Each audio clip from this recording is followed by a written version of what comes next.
Friends, Romans, countrymen, lend me your ears. I come to bury Caesar, not to praise him. The evil that men do lives after them. The good is oft interred with their bones, so let it be with Caesar. The noble Brutus had told you Caesar was ambitious. If it were so, it was a grievous fault, and grievously had Caesar answered it.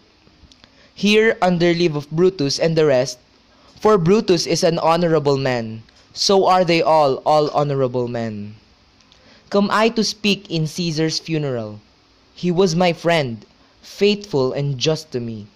But Brutus says he was ambitious, and Brutus is an honorable man. He had brought many captives home to Rome, whose ransoms did the general coffers fill.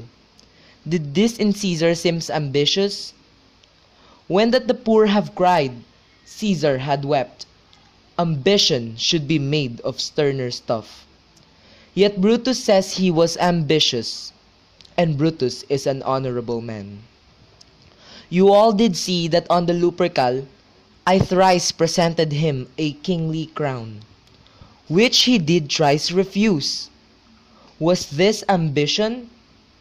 Yet Brutus says he was ambitious, and sure he is an honorable man. I speak not to disprove what Brutus spoke, but here I am to speak what I do know. You all did love him once, not without cause. What cause withholds you then to mourn for him?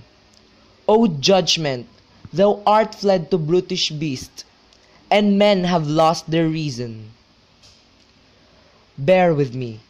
My heart is in the coffin there with Caesar, and I must toss till it come back to me.